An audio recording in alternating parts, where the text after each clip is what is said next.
तो स्टूडेंट्स आज का हमारा टॉपिक है एग्रीकल्चर फिजिक्स में गति के नियम। यदि आपको स्क्रीन फुल नहीं दिखाई दे रही होगी तो ठीक है, बोर्ड वाली स्क्रीन पर क्लिक करके उसको पिन कर लीजिएगा। गति के नियम जिसे हम लोग क्या कहते हैं, लॉज ऑफ मोशन। गति के नियम बोलिए। यस सर, हमने सभी ने पढ़ा हुआ है गति के नियम। आप सभी बच्चों ने गति के नियम को पढ़ा हुआ है कि सर गति के 3 नियम दिए गए थे। ठीक है, प्रथम नियम, द्वितीय नियम और तृतीय नियम, गति के 3 नियम दिए गए थे। सर बोले हमने पढ़ा हुआ है पहले भी। चलिए अब स्टूडेंट्स ये तीनों नियम जो दिए गए थे इसमें क्या कहा गया था भाई, गति के प्रथम नियम में क्या कहा गया था, सेकंड नियम में क्या कहा गया था, थर्ड नियम में क्या कहा गया था। इस पर मैं आपको पहले शॉर्ट में एक समरी बना के बता देता हूं कि तीनों नियम में एक्चुअल में क्या कहा गया था। तो स्टूडेंट्स गति के प्रथम नियम की हम बात कर लेते हैं, फर्स्ट लॉ की हम बात कर लेते हैं, क्योंकि आपने पढ़ा हुआ है ये सारे नियम पहले भी। ठीक है, प्रथम नियम जैसे क्या कहेंगे हम लोग, फर्स्ट लॉ के नाम से जानते हैं। प्रथम नियम किससे संबंधित था, गति का। तो सर जो गति का पहला नियम दिया गया था वो जड़त्व से संबंधित था। किससे संबंधित था सर, जड़त्व। इसे जड़त्व का नियम भी कहा जाता है। शॉर्ट में बता रहा हूं मैं आपको पूरा का पूरा कंक्लूजन।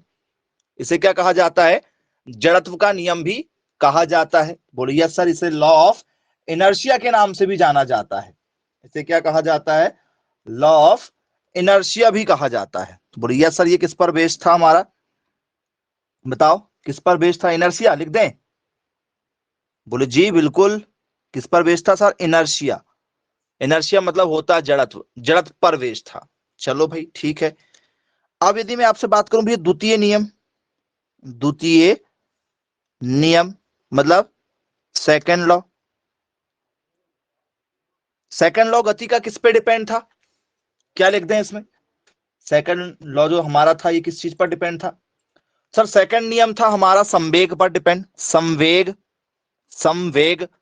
बोले हाँ बिल्कुल पढ़ा हुआ है हमने, संवेग पढ़ा हुआ है, संवेग पर डिपेंड था। बोले इसे क्या कहा जाता है सर, लॉ ऑफ मोमेंटम पर बेस्ड था।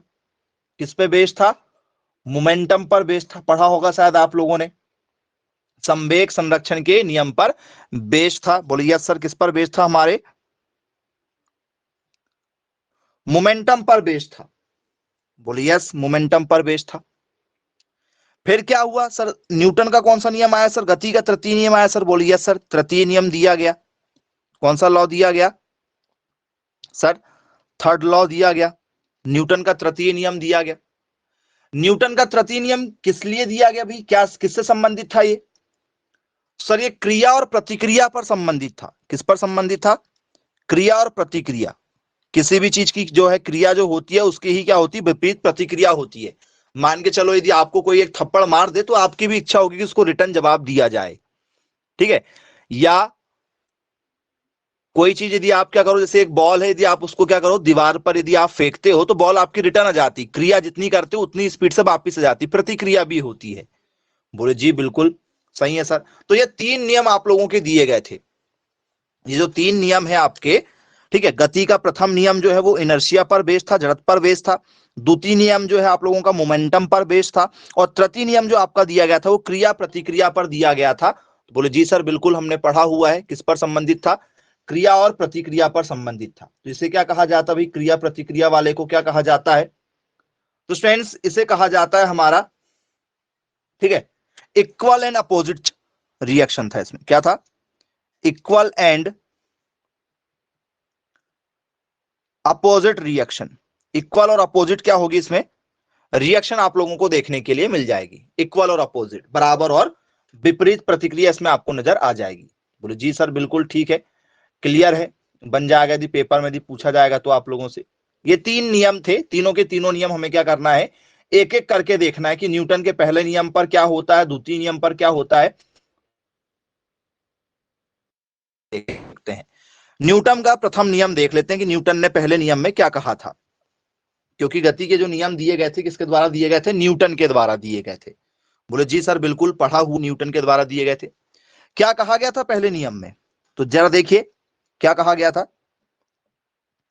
प्रत्येक पिंड, पिंड मतलब वस्तु, कोई भी वस्तु, प्रत्येक वस्तु, ठीक है, प्रत्येक पिंड या वस्तु अपनी अपनी विराम अवस्था में अपनी विराम अवस्था में या गतिशील अवस्था में ही रहेगी जब तक कि उस पर कोई बाह्य बल ना लगाया जाए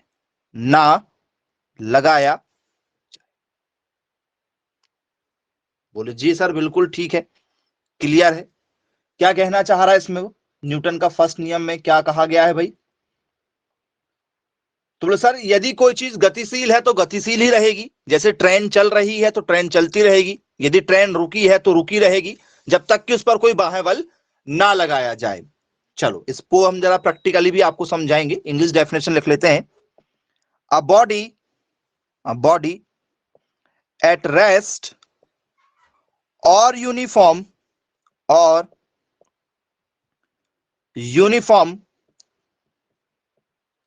motion will continue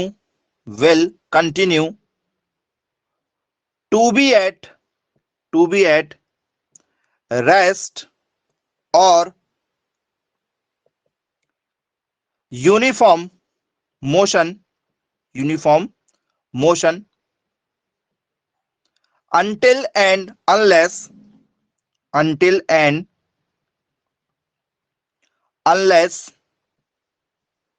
a net external force acts on it। ये डेफिनेशन दी गई इसके लिए। बोले जी सर बिल्कुल ठीक है भाई, पेपर में यदि हमसे पूछा जाएगा तो हमसे आसानी से क्या हो जाएगा, यहां से क्वेश्चन बन जाएगा। तो क्या कहना चाह रहा है इसमें क्वेश्चन जरा देखिए। A body at and rest मतलब वस्तु अपनी विराम अवस्था में रहेगी।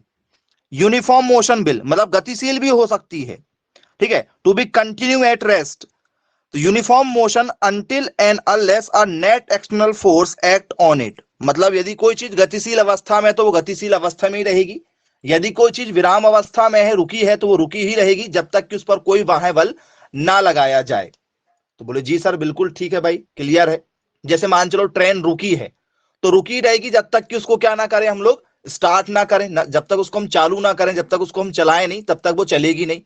जैसे मान चलो आप अभी बैठे हुए हो तो आप कब तक बैठे रहोगे भाई, जब तक उठने का प्रयास ना करें, जब तक आप उठने का प्रयास ना करें तो आप तब तक बैठे ही रहेंगे। मतलब आपको बल लगाना पड़ेगा उठने के लिए, ताकत लगाना पड़ेगा तभी आप उठ पाएंगे। बोले जी सर बिल्कुल क्लियर है, ठीक है। यदि मान चलो आपकी ट्रेन चल रही है, बहुत स्पीड से चल रही है, तो उसको रोकना है तो क्या करना पड़ेगा ट्रेन को रोकने के लिए आप लोगों को? सर ट्रेन को रोकने के लिए ब्रेक लगाना पड़ेगा, ट्रेन को रोकने के लिए क्या करना पड़ेगा, हमें ब्रेक लगाना पड़ेगा। बोलिए यस सर बिल्कुल। तो इसका मतलब क्या हुआ, यदि आप इसके मतलब पर यदि जाने की कोशिश करें तो इसका मतलब क्या कहना चाह रहा है? मतलब कहना चाह रहा है कि भैया हमें कोई ना कोई बाह्य बल मतलब बाहर से एक बल लगाना पड़ेगा, तब जाके या तो गति होगी या तो कोई गति होने वाली चीज क्या करेगी, यहां पर रुक जाएगी, ये इसमें कहा गया। बोले यस बिल्कुल ठीक है सर, क्लियर है। जैसे मान के चलिए स्टूडेंट्स, जमीन पर एक कोई फुटबॉल रखी है, ठीक है, और उसको कोई किक करता है, तो सर यहां भी क्या हो रहा है, गति का प्रथम नियम काम कर रहा है, क्योंकि वो चीज पहले रुकी हुई थी, उसको गति प्रदान किया गया मारने के बाद में। बोले जी सर बिल्कुल ठीक है।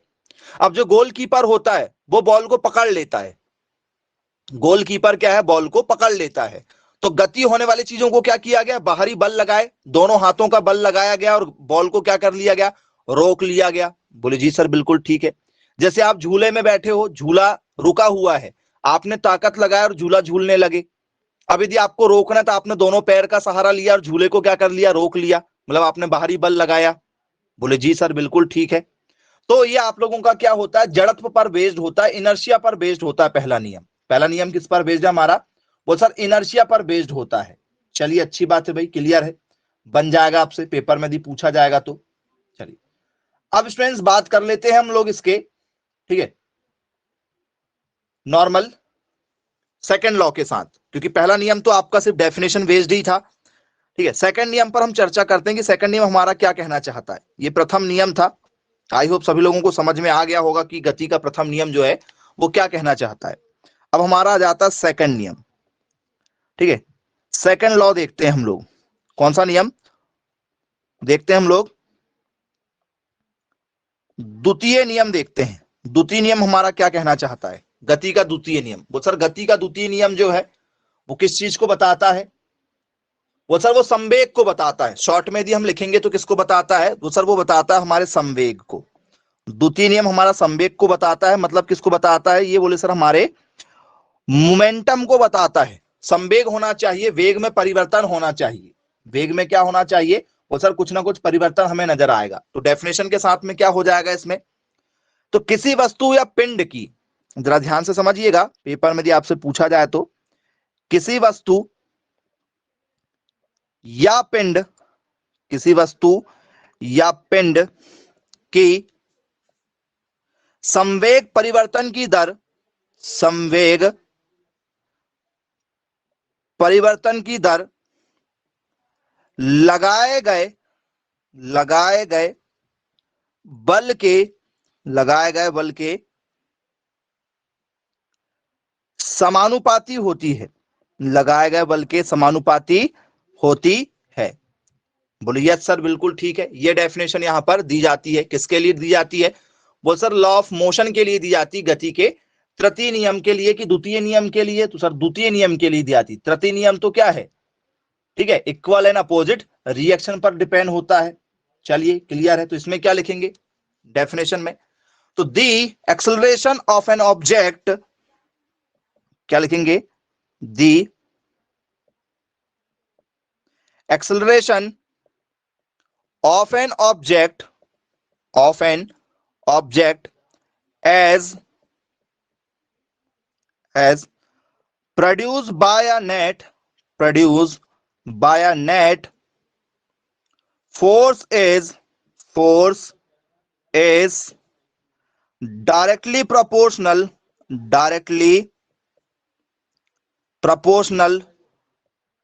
to the magnitude of the net force, ठीक है, to the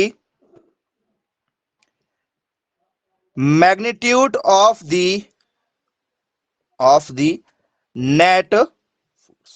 बोले जी सर बिल्कुल ठीक है, क्लियर है, ये इसकी डेफिनेशन हो जाती है। मतलब क्या कहा जाता है सर, आपने सभी लोगों ने पढ़ा हुआ होगा स्टूडेंट्स, क्या कहा जाता है, F बराबर एम ए, सभी लोगों ने पढ़ा हुआ होगा। F बराबर एम ए पढ़ा है क्या आप सभी लोगों ने, बोले जी सर बिल्कुल, F बराबर हमने क्या पढ़ा हुआ है, एम ए पढ़ा हुआ है। बस यही आपका क्या है सर, न्यूटन का हमारा कौन सा नियम है, सेकंड नियम है। सभी बुक वगैरह में भी आपने देखा होगा, आपको वहां पर क्या मिल जाता है, ठीक है, F बराबर एम ए मिल जाता, पढ़ा है क्या, ये किससे संबंधित है, F बराबर एम ए आपका, सर ये न्यूटन के द्वितीय नियम पर बेस्ड है। शायद अभी सभी लोगों ने इसको कभी ना कभी जो है देखा जरूर होगा, तो बोले यस बिल्कुल देखा हुआ है।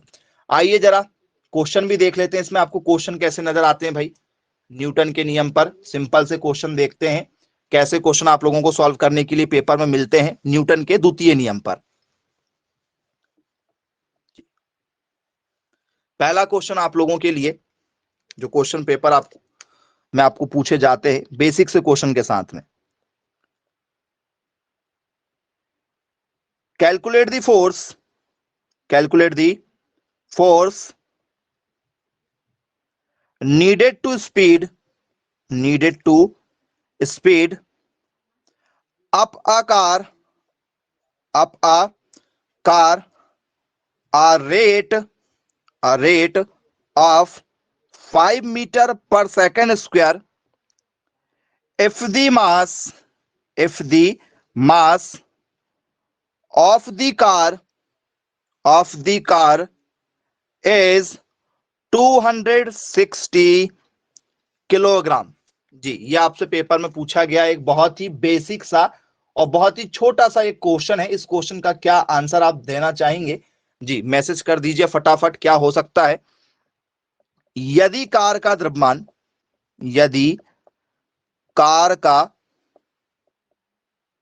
द्रव्यमान 260 किलोग्राम है तो 5 मीटर प्रति सेकंड की दर से कार की गति के लिए कार की गति के लिए बल होगा या बल की गणना कीजिए। बल होगा या बल की गणना कीजिए। बहुत ही सिंपल सा क्वेश्चन है, इससे इजी कुछ नहीं हो सकता आप लोगों के लिए। जो भी आंसर आपको लग रहा है आप उस स्टूडेंट्स फटाफट मैसेज करके बताइए क्या होगा आपका करेक्ट आंसर। ओके, 1300 न्यूटन के साथ जाना चाह रहे हैं आप लोग। अच्छी बात है भाई, चेक कर लेते हैं, क्योंकि बल की जो यूनिट होती है वो न्यूटन में ही होती है और आपके पास में फॉर्मूला जो है वो F बराबर ma है। F बराबर ma है। ma मतलब क्या होता है? द्रव्यमान गुणित त्वरण होता है। आप सभी लोगों ने कभी ना कभी पढ़ा होगा। बल बराबर क्या होता है आप लोगों का? सर मास इंटू एक्सेलरेशन होता है। द्रव्यमान इंटू क्या होता है? त्वरण होता है। बोले जी सर बिल्कुल ठीक है, द्रव्यमान इंटू क्या होता है? त्वरण होता है। जी जी, वेरी गुड। चलिए, अब m की वैल्यू कितनी है हमारी? सर द्रव्यमान कितना हमारे पास में? सर 260 किलोग्राम है। बोले यस सर बिल्कुल है। त्वरण कितना है सर? 5 मीटर प्रति सेकंड है। बोले यस सर 5 मीटर प्रति सेकंड स्क्वायर। त्वरण की यूनिट मीटर प्रति सेकंड स्क्वायर में होती है। मल्टीप्लाई कर दो आपस में, 5 जीरो जा जीरो, 5 6 जा 30, जीरो कैरी ओवर 3, 5 2 जा 10 और 3 होगा 13 किलोग्राम मीटर प्रति सेकंड स्क्वायर, ऐसा भी लिखा जाता है यूनिट में। और नहीं तो आपको यूनिट मिल जाती है 1300 और यूनिट होती है स्टूडेंट एक्चुअल में न्यूटन, क्योंकि इसको न्यूटन ने दिया था ना। गति के नियम को किसने दिया था? सर गति के नियम को न्यूटन ने दिया था। इसलिए क्या लगा देते हैं? इसकी यूनिट न्यूटन लगा देते हैं, क्योंकि न्यूटन ने अपने ही नाम पर यूनिट दिया था कि भाई मेरा नाम चले रहना चाहिए हमेशा। बोले यस सर बिल्कुल ठीक है, क्लियर है, बन जाएगा। अब स्टूडेंट्स ठीक है, ये तो आपकी हो गई, ठीक है, बेसिक क्वेश्चन के साथ में। चलो थोड़ा सा इसमें क्वेश्चन चेंज करते हैं, दूसरे क्वेश्चन के साथ लेते हैं। एक और क्वेश्चन आपके लिए ये बन जाएगा। चलो एक और बेसिक सा इसी में चेंज, कुछ चेंज नहीं करते, एक थोड़ा सा डिजिट चेंज करते हैं। 135 दे देते हैं, यहां पर क्या दे देते हैं? 6 दे देते हैं। 135 और 6 है। छोटा सा क्वेश्चन है, छोटे छोटे क्वेश्चन बना के दे रहे हैं। क्या होगा आप जरा बताइएगा, क्या आंसर लगा के आना चाहेंगे आप इस क्वेश्चन में? जी 810। वाओ, बहुत शानदार, बहुत स्पीड के साथ में आंसर आ रहे हैं आप लोगों के। बेसिक क्वेश्चन है, आना भी चाहिए। जी, द्रव्यमान कितना? 135 है। मल्टीप्लाई में क्या सर? 6 करना है। कितना हो जाएगा? 5 6 जा 30 हो जाएगा। कैरी ओवर में 3 है। 3 जो क्या हो जाएगा हमारा? 6 3 जा कितना हो जाएगा सर? 6 3 जा हो जाएगा हमारा 18, और ये 11 हो गया क्या? 21। कैरी ओवर में क्या बचा? 2, 6 1 जा 2 और 1 कितना हो गया? 8। तो क्या हो गया? 810 न्यूटन हो गया। 810 क्या हो गया? न्यूटन हो गया। बोले जी सर बिल्कुल ठीक है। अब यही क्वेश्चन यदि आप लोगों का, ठीक है, क्या हो जाए, ठीक है, 5300 ग्राम हो जाए, अब क्या होगा स्टूडेंट्स? आंसर आपको मैं क्या दे रहा हूं? 5300 ग्राम दे देते हैं। और यहां पर जो है 6 की जगह आपको क्या कर देते हैं? 9 कर देते हैं। 6 की जगह 9 कर देते हैं। अब क्या होगा स्टूडेंट्स? आंसर बताइएगा। आप जरा थोड़ा सा इसका सटीक आंसर देना चाहिए, आप लोगों के द्वारा आना चाहिए। सभी लोग बताएं क्या हो सकता है। जी, क्या आंसर होना चाहिए आप लोगों के हिसाब से?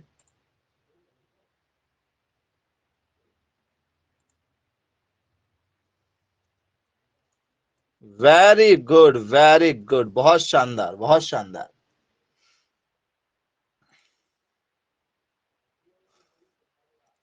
जी जी, वेरी गुड, वेरी गुड।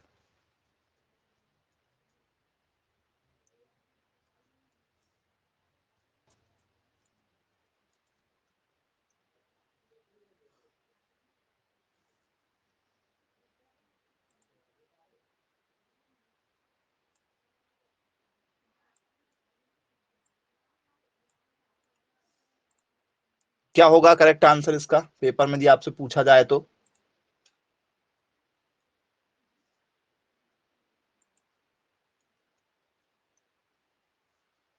चलिए सॉल्व करके देख लेते हैं भाई क्या होगा। तो सर ये ग्राम में दिया गया, सबसे पहली बात तो ये ग्राम में नहीं होना चाहिए। ये क्वेश्चन जो ग्राम में दिया गया है, ये क्वेश्चन ग्राम में नहीं होना चाहिए आपका। तो क्या करना पड़ेगा सर, इसको किलोग्राम में बदलना पड़ेगा, क्योंकि ग्राम में तो होता नहीं है। द्रव्यमान जो हमेशा होता है किलोग्राम में होता है। तो क्या हो गया, 5300 ग्राम लिखा सर, 1000 से भाग दे देंगे, 1000 ग्राम से क्या हो जाएगा सर, किलोग्राम में कन्वर्ट हो जाएगा। एक जीरो से एक जीरो, दूसरे जीरो से दूसरा जीरो, ये जीरो का ये नंबर, ये 1 का पॉइंट लग गया। 5 पॉइंट कितना हो गया सर, 3 हो गया। 5 पॉइंट कितना हो गया सर, 3।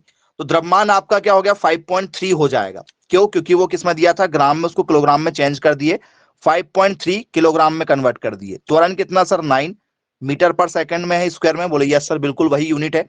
मल्टीप्लाई कर दो आपस में, क्या हो जाएगा, तो 9 3 कितना हो गया सर, 27, कैरी ओवर में 2 हो गया। बोलो यस सर, कैरी ओवर में 2 हो गया। 9 5 45 और 7 47 हो गया। पॉइंट था तो पॉइंट लगा दिए। क्या 47.7 आ रहा है, जरा चेक कर लीजिए। 47.7 और यूनिट है आपकी न्यूटन। ये आपका आंसर आ रहा है, चेक कर लीजिए एक बार। पॉइंट में क्वेश्चन यदि आते हैं तो आप लोगों से बनना चाहिए। पॉइंट वाले क्वेश्चन आप किसी भी प्रकार से गड़बड़, ठीक है, नहीं करना है आप लोगों को। आई होप बहुत ही बेसिक सा क्वेश्चन था, बन जाएगा। चलिए अगला क्वेश्चन देखते हैं, इसी पैटर्न में जो दिया गया है। दूसरे क्वेश्चन के साथ चलते हैं जी। To accelerate an object to a rate, ठीक है, of 3 metre per second square and, ठीक है, 39.3 newton force is required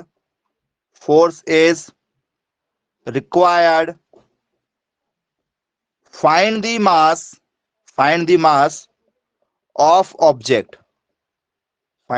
of object, ये आप लोगों के पेपर में एक दूसरा क्वेश्चन आप लोगों से पूछा गया है। बहुत ही बढ़िया क्वेश्चन है, बहुत ही सिंपल सा क्वेश्चन है, यूनिक सा क्वेश्चन है जी।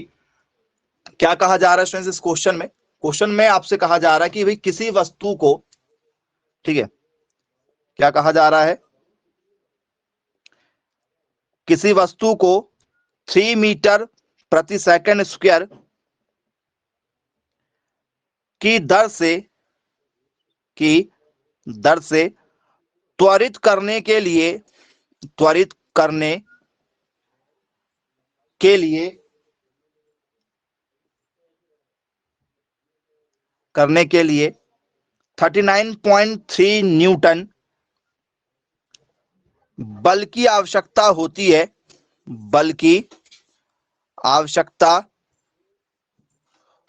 है।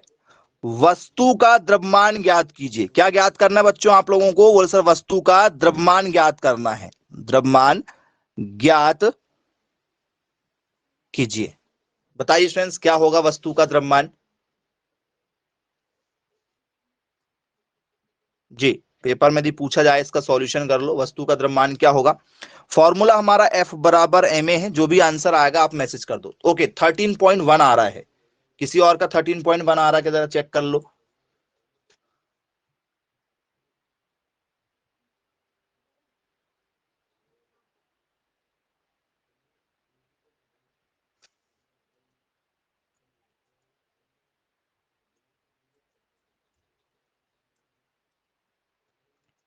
जी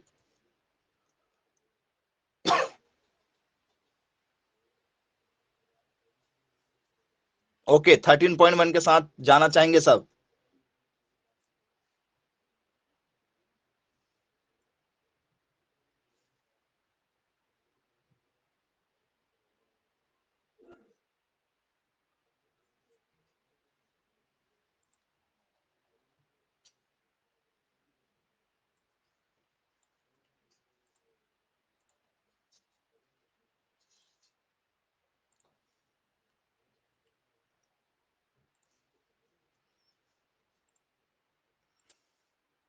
चलिए बहुत शानदार आंसर, सभी लोगों का आंसर आ चुका है भाई। चलिए वैल्यू रखो, क्या दिया गया सर हमें, क्या निकालना है सर हमें, बोल सर हमें वस्तु का द्रव्यमान निकालना, तो सर m निकालना, तो a इंटू में कहां चला गया सर, अपॉन में, f अपॉन क्या हो गया सर, a हो गया, इक्वल टू में क्या हो गया सर, m आ गया। वैल्यू रख दो जरा, m बराबर क्या है हमारे पास में, f अपॉन a है। बोले जी सर, अब f की वैल्यू क्या है बताओ, f बल की वैल्यू क्या है सर, बल की वैल्यू ये है 39.3। a की वैल्यू कितनी है, a सर a की वैल्यू हमारे पास में 3 है, काट दो जरा, 3 वन जा 3, 3 3 जा 9 और 3 वन जा 3, तो m जो है आप लोगों का 13.1 किलोग्राम आ रहा है, जरा चेक कर लो। बोलो यस सर, बिल्कुल ठीक है, बन जाएगा, पेपर में यदि हमसे पूछा जाएगा तो। चलिए, इस टाइप के यदि कोई भी क्वेश्चन यदि आपसे पेपर में आते हैं तो आप लोगों से आसानी से जो है ऐसे क्वेश्चन हैंडल हो जाएंगे, कोई दिक्कत आप लोगों को नहीं जाने वाली। अब स्टूडेंट्स आ जाते हैं हम लोग, ठीक है, हमारे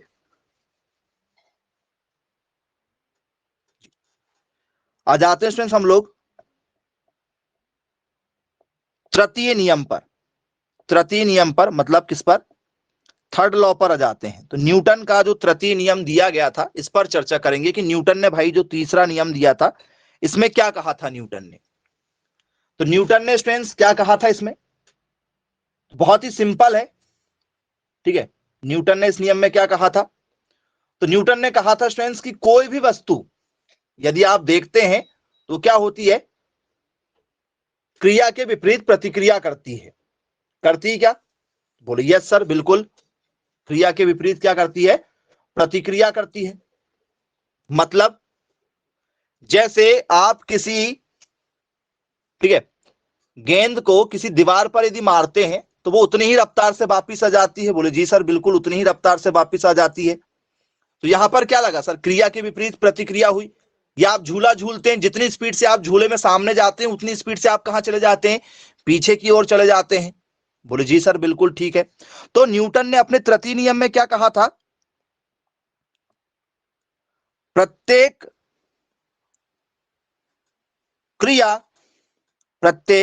क्रिया के बराबर और विपरीत दिशा में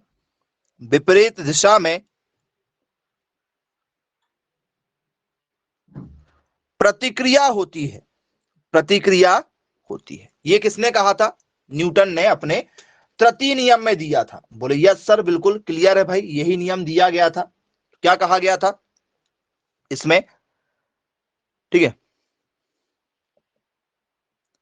there is N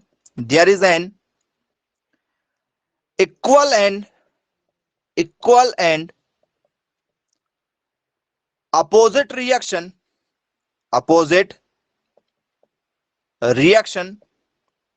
for every action.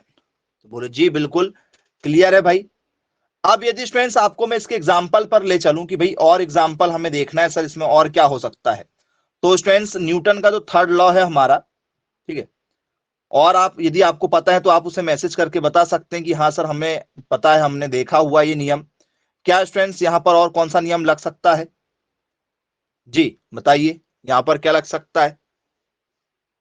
इसके एग्जाम्पल पर यदि हम चलें कि भाई इसके एग्जाम्पल हमें और देखना है, तो इसके एग्जाम्पल में आपको क्या याद आ रहा है डेली लाइफ में, बताओ क्या हो सकता है डेली लाइफ में। तो सर डेली लाइफ में हो सकता है हमारा इलास्टिक बैंड। आपने इलास्टिक बैंड देखा है, बोले यस सर हमने बैंड देखे हैं, वो स्प्रिंग टाइप के जो बैंड होते हैं।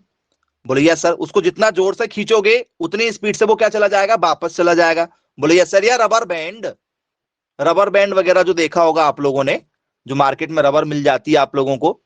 बोले यस सर, जितनी स्पीड से आप उसको सामने खींचते हो उतनी स्पीड से क्या हो जाती है, वो पीछे चली जाती है। बोले जी बिल्कुल क्लियर है। आपने स्विमर देखा जो स्विमिंग करते हैं, बोले यस सर, जितनी स्पीड से क्या करते हैं वो पीछे की तरफ पानी को धकेलते हैं उतनी स्पीड से क्या हो जाता है, वो सामने की ओर बढ़ता है व्यक्ति। बोले जी बिल्कुल सर क्लियर है, देखा हुआ है हमने।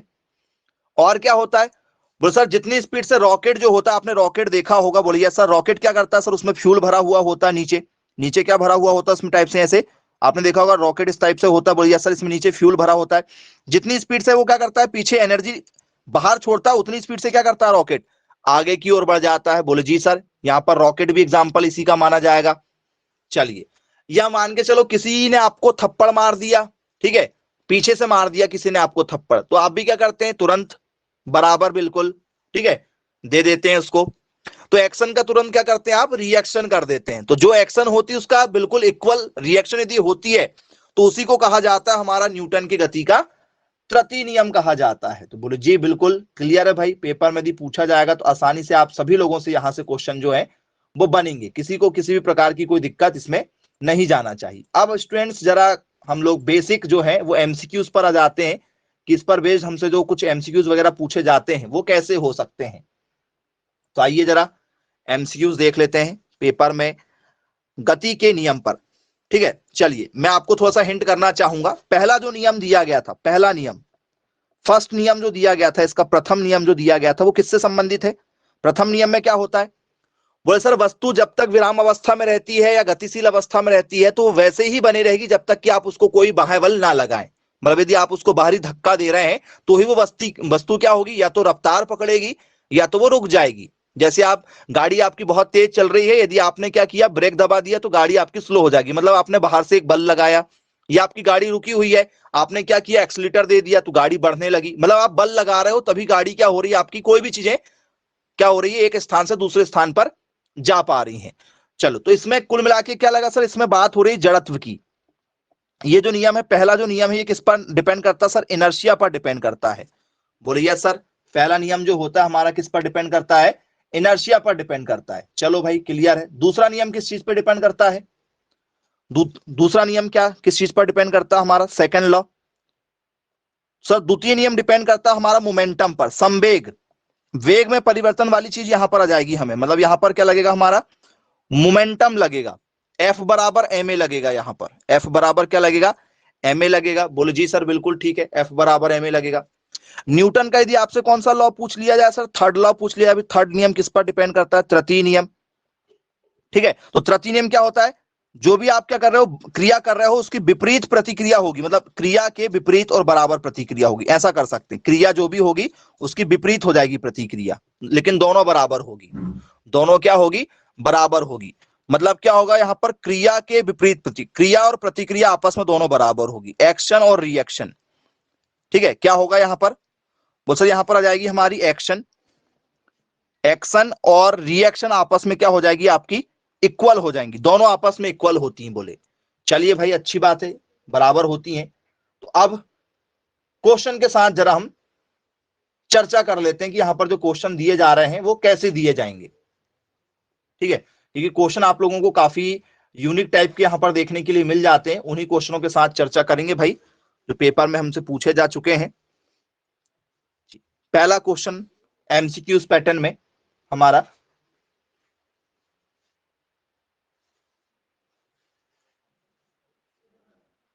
जी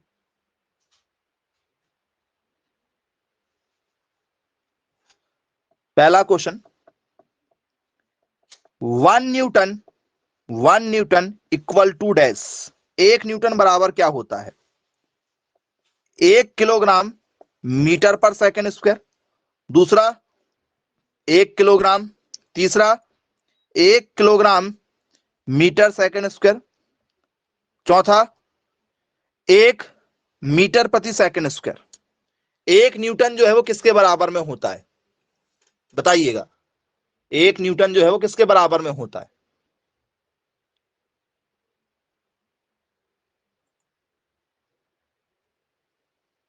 वेरी गुड, बहुत शानदार आंसर दिए गए हैं आप लोगों के द्वारा, क्या बात है जी। ऑप्शन नंबर सी के साथ जाना पसंद करेंगे आप?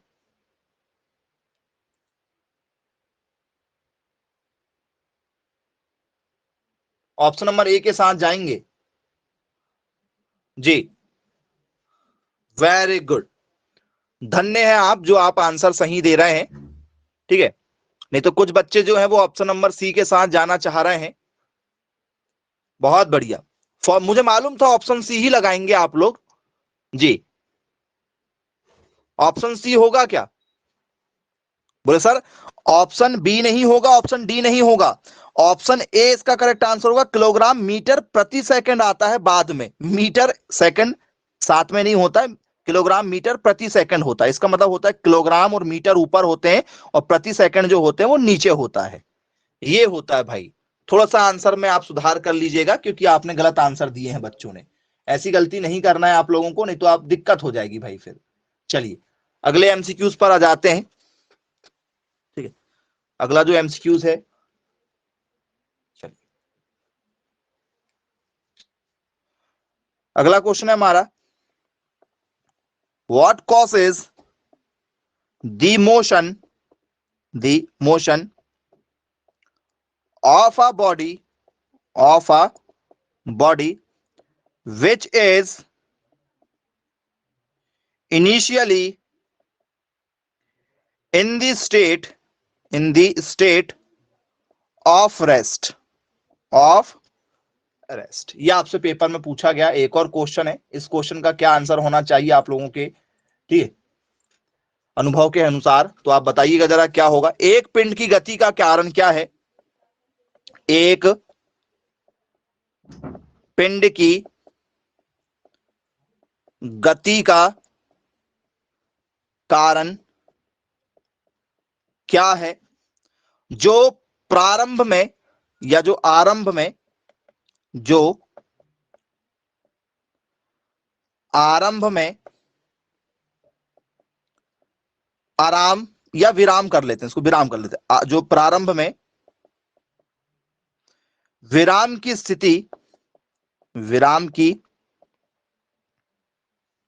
स्थिति में है, विराम की स्थिति में है। एक बल, जो एक बल होगा वो क्या होना चाहिए जी। पहला ऑप्शन है हमारा, क्या उसमें फोर्स लग रहा है, फोर्स मतलब ये स्थिति में है तो क्या इसमें बल लग रहा है आपका, बल। या दूसरा आप लोगों का यहां पर डिस्प्लेसमेंट लग रहा है, विस्थापन।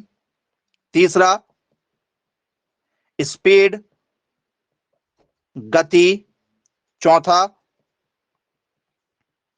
वेलोसिटी जी। एक पिंड की गति का कारण क्या होगा, यदि वो विराम में है तो, विराम में है मतलब वो रुका हुआ है, कोई वस्तु क्या है एक जगह खड़ी हुई है, उसमें गति का कारण क्या होगा।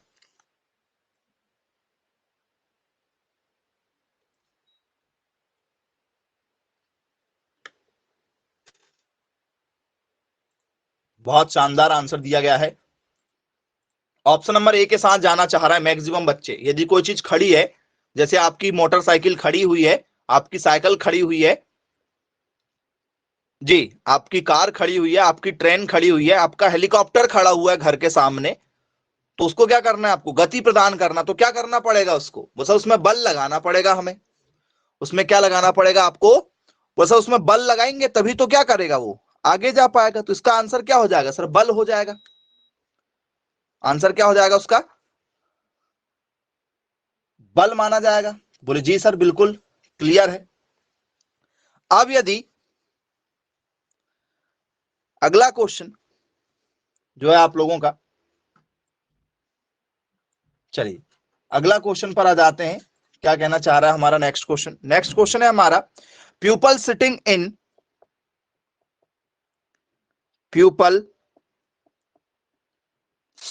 इन अ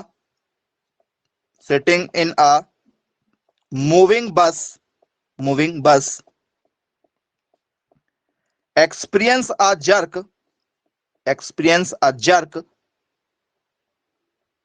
when the bus stops. This is due to, मतलब सॉरी, चलती बस में बैठे लोगों को बस रुकने पर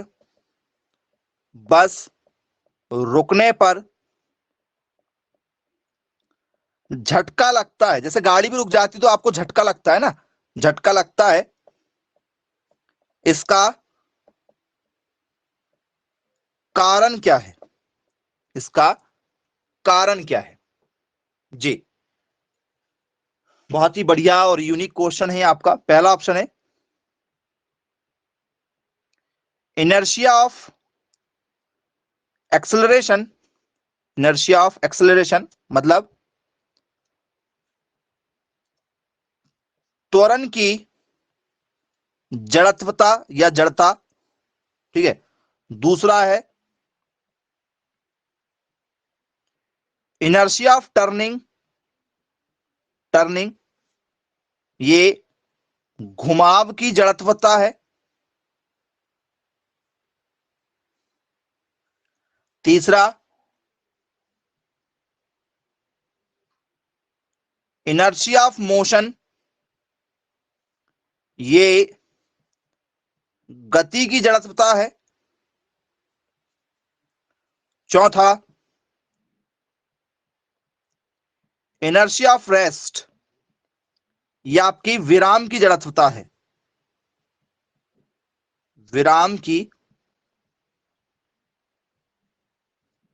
जड़त्वता है। जी, किस आंसर के साथ जाना चाहेंगे आप? Very good, very good, option D के साथ जाना चाह रहे हैं, बहुत शानदार, बहुत बढ़िया। जी, ऑप्शन डी के साथ जाएंगे आप। जी, बहुत बढ़िया। जी जी, वेरी गुड, बहुत शानदार। गलत आंसर दिए हैं सभी लोगों ने। ऑप्शन डी जो है वो आपका आंसर नहीं हो सकता। विराम की जड़त्वता क्यों होगी भाई? बस तो चल रही है ना, और बस चल रही तो क्या हो रही है? जी, उसके बाद में रुकी है, बस चलते चलते रुकी है, बस रुकी थोड़ी थी, बस रुकी हुई थोड़ी थी। विराम का मतलब है रुका, तो रुकी थोड़ी थी, बस पहले चल रही थी, चलने के बाद रुकी है, जब तो उसमें झटका लगा आपको। जी, क्वेश्चन तो आप पढ़ते ही नहीं ना, बिना पढ़े क्वेश्चन का आंसर लगाते हैं। यदि आप क्वेश्चन पढ़ते तो आपको दिक्कत ही नहीं होती ये वाली। क्या लिखा है? चलती बस, तो बस पहले चल रही थी, चलते चलते क्या होगी, बस में क्या लगा? ब्रेक लगा, या कुछ भी प्रॉब्लम होगी। तो चलती बस में बैठे लोगों को बस रुकने पर, अब वो बस हो सकता है सामने गाय आ गई हो, कुत्ता आ गया हो, इंसान आ गया हो, कुछ भी आया हो, उसने ब्रेक लगा दिया, तो ब्रेक लगाता तो क्या पूरी कार एक साथ रुक जाती है क्या? बोले सर नहीं, पूरी कार एक साथ थोड़ी रुकती है, पूरी बस थोड़ी रुकती है एक साथ, थोड़ा सा समय लगता है ना भाई। तो क्या हो रहा था बस में? तो सर बस में लग रही थी मोशन, बस में क्या था? गति थी। तो जड़त्वता कब लगी? जब बस क्या थी आपकी? चल रही थी। चलिए भाई, ठीक है, क्लियर है हमें। अब यदि मैं आपसे बात करूं कि भाई रुकी हुई बस, मैं आपसे बोल दूं क्वेश्चन की, रुकी हुई बस, ठीक है, अचानक से चलती है, ठीक है, रुकी हुई बस यदि अचानक से चलती तो उस समय क्या होगा बताओ? यदि बस रुकी थी, बस खड़ी है एक जगह, या आपकी गाड़ी एक जगह खड़ी है, और आपको क्या होता है, जैसे आपने गाड़ी चालू किया तो जो पीछे जो व्यक्ति बैठता है, जैसे आपने टू व्हीलर चलाए हैं तो टू व्हीलर में आपके दोस्त, भाई बहन, परिवार के कोई भी सदस्य बैठते हैं, और जैसे ही आप गाड़ी का एक्सीलेटर थोड़ा तेज करके गाड़ी आगे करते हो तो पीछे वाला व्यक्ति जो होता है आपसे टकराता है और फिर पीछे की ओर जाता है। बोले यस सर, बिल्कुल ऐसा तो होता ही है। तो वहां क्या लगा सर? वहां पर लगा इनर्शिया ऑफ रेस्ट, जब कोई चीज रेस्ट में थी उसके बाद में क्या हुआ? वहां पर आगे की ओर बढ़ा। तो ये सारे क्वेश्चन जब तक आप सॉल्व नहीं करते हैं ना, तो थ्योरी प्लस क्वेश्चन दोनों ही पढ़ना आपके लिए इंपॉर्टेंट है। यदि आप थ्योरी थ्योरी पढ़ लेंगे तो भी आपसे क्वेश्चन नहीं बनेंगे पेपर में, और यदि आप क्वेश्चन क्वेश्चन बस पढ़ के जाएंगे तो आपसे, ठीक है, नहीं बनेंगे, क्योंकि आपने थ्योरी कुछ भी नहीं पढ़ा हुआ। तो दोनों पढ़ना आपके लिए क्या है? बहुत ज्यादा जरूरी है। चलिए भाई, क्लियर है, बन जाएगा। चलिए एक क्वेश्चन इसी के जैसे same to same question pattern में देते हैं, जरा एक क्वेश्चन और लीजिए, ठीक है। क्वेश्चन है आपका, passenger sitting, passenger sitting in a stationary, या हाँ, in a stationary car experience a jerk, experience a jerk when the car, when the car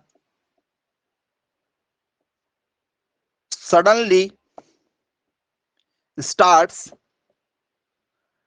this is due to, this is due to, क्या कहना चाह रहा है? खड़ी car में बैठे यात्रियों को, खड़ी कार में बैठे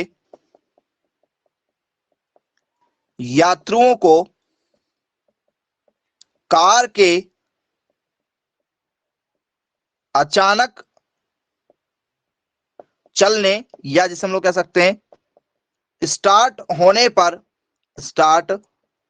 पर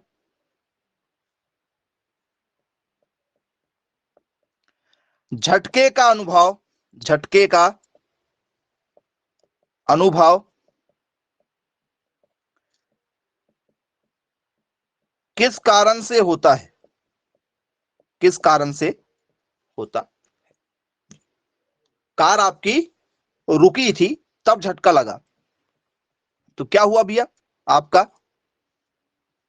क्या इनर्शिया ऑफ मोशन लगा यहां पर? क्या यहां पर आपकी गति का जड़त्व लगा, या इनर्शिया ऑफ रेस्ट, क्या यहां पर विराम का जड़त्व लगा, या यहां पर इनर्शिया ऑफ टर्निंग, ठीक है, घुमाव की जड़त्वता लगी यहां पर, या डी यहां पर इनर्शिया ऑफ एक्सेलरेशन लगा, यहां पर आप लोगों को त्वरण की जड़त्वता लगी, त्वरण की जड़त्वता लगी। क्या होगा बताओ? पेपर में यदि आपसे पूछ लिया जाए क्या होना चाहिए?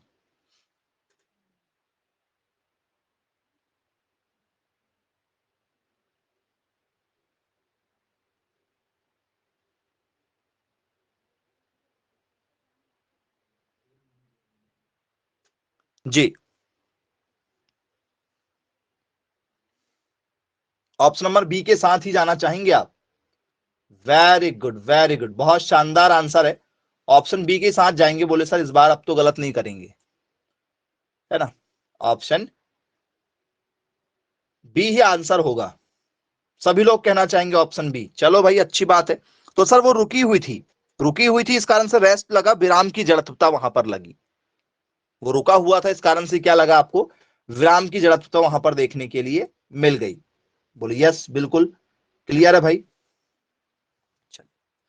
अब यदि स्टूडेंट्स पेपर में आपसे जो क्वेश्चन मैं आपको दे रहा हूं इस पर भी बेस्ड, ठीक है, आपको ऐसे क्वेश्चन नजर आ चुके हैं। क्या है क्वेश्चन हमारा? Momentum is related to Newton's मतलब संवेग न्यूटन के किस नियम पर